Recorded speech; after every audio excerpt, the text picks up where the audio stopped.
As triathletes, we are always searching for that magic ingredient or formula that is going to allow us to cycle without getting tired, especially when you factor into that a swim and a run topping and tailing that. Well, I've got good news for you because there are in fact many ways in which you can make that cycle ride easier. And I've got it covered for you today.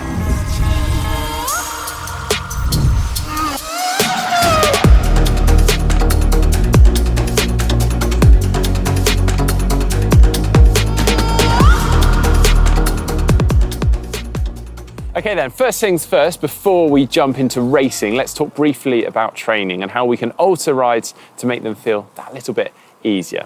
Don't get me wrong, we don't obviously want to avoid hard rides altogether, but from time to time you will want to do easier rides so that you can maybe be on form for that harder swim or run later in the day. So, probably the most obvious way of making a ride more enjoyable and easier is route planning. And by that I mean planning a route with less hills in, less long steep hills or even the short punchy hills that are going to zap the legs. Also, potentially trying to find nice quiet lanes that are just going to be more enjoyable to ride on, and thinking about the surface and trying to pick out routes with a good road surface to ride on. And I know the surface suggestion may sound like an odd idea, but if you think about it, smoother surface means less rolling resistance. That then means that you're going to travel further for the same effort or easier. Also with that means less rattling through the bike, your body and your joints, and that is definitely going to be more enjoyable. Take my word for that.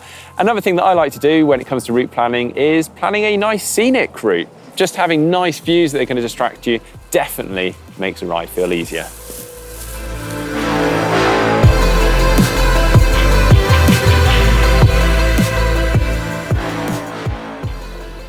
Okay then, now moving on to training and racing to some degree.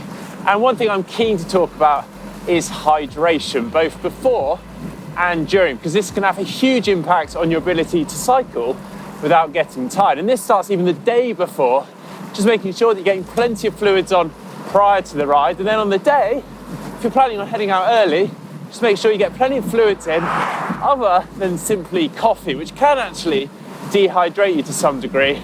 And then when you're stocking up your fluids ready for the ride, just factor in the length of that ride, make sure you've got plenty for that, or indeed planning some stops so that you can replenish those stores.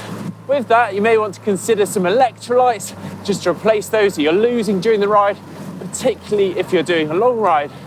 And with that, you do want to note that if you start to feel thirsty during a ride, it's usually a sign that you're on your way to dehydration. And then nutrition follows very much the same rules really, and that it isn't simply about what you take on during the ride, but also the hours and even the day before, making sure that you're stocking up ready for that ride.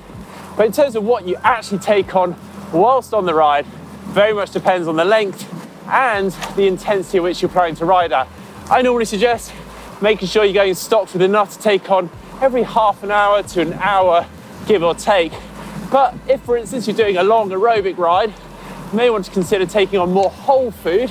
And then for those tougher sessions, probably taking on something like gels and refined sugars that's going to allow you to top up those glucose levels easily without your body having to digest something more substantial.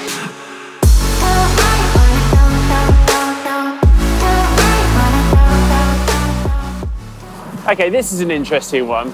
If you plan to do a tough workout, then we fully recommend that you do a good warm-up before to reduce that feeling of fatigue. I know it sounds counterintuitive to do more before that tough workout, but having warm muscles is far more efficient. It allows your body to work more at ease rather than simply heading out the door and trying to get it done. And then moving on to cadence. Having a higher cadence will reduce that feeling of fatigue in the legs. Obviously this comes with some parameters. Too high and you're going to exhaust yourself, but it has been proven that dramatically low cadences are more inefficient. So aim for something in the region of 80 to 95 RPM is a good ballpark figure. Obviously going too high, you might see your heart rate dramatically spiking, but equally too low will feel like you're doing single leg squats constantly, which can feel very destructive.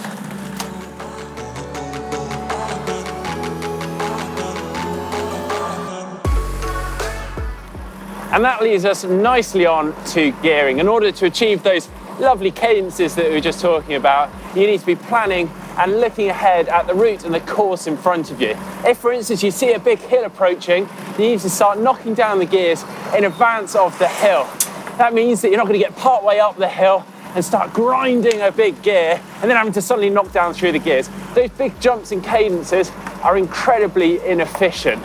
If you do live somewhere very hilly and you're constantly searching for more gears, then it might be time to look at changing the gear ratios on your bikes. That might mean changing out for an easier cassette on the back, or in fact even going for easier chain rings.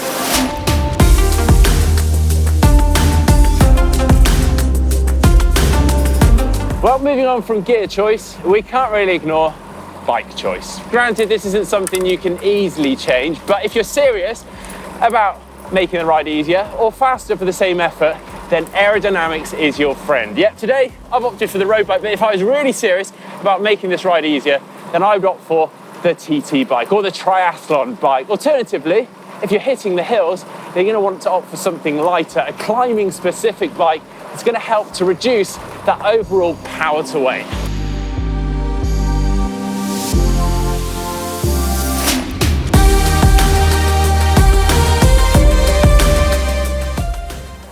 Well, there is one thing that I would say is more important than the bike itself, and that is your position. And thankfully, this is something that can be adjusted at pretty much no cost at all. Being comfortable is the key to being able to ride without getting tired. And one place to look for that is your saddle position. If your saddle's too high and you're overextending the bottom, you'll be wasting a lot of energy. Equally, too low and your knee coming up too high to your chest can also be wasting a lot of energy. Also, make sure you're not overreaching and putting a lot of pressure on your hands, or that you've gone for an overly aerodynamic and low position that's just uncomfortable to hold. But if aerodynamics is something you're searching for, then aero bars could be a great investment. Whilst they might seem quite daunting, once you're comfortable with them, they not only make you faster, they can actually take a lot of pressure off the arms and the shoulders whilst reducing that frontal area and make you faster. Overall, the more comfortable and relaxed you are on the bike, the less energy you're wasting. And now for my final point, and one that I should probably listen to, pacing. Yeah, knowing your own fitness and abilities are key to knowing the pace that you can comfortably sustain for the duration of the ride. If, for instance, you go into the red early on in the ride, you're going to be burning some valuable matches. They're inevitably going to be biting you later on in that ride. So, whether it's heart rate, power, or perceived effort of exertion, make sure that you're pacing that ride nice and evenly throughout the planned duration of that ride.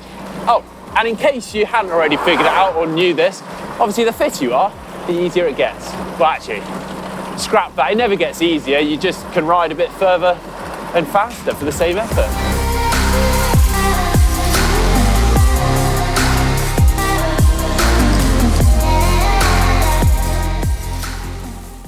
Well, after all that cycling, I need a good sit down. Oh yes, how can I forget coffee stops?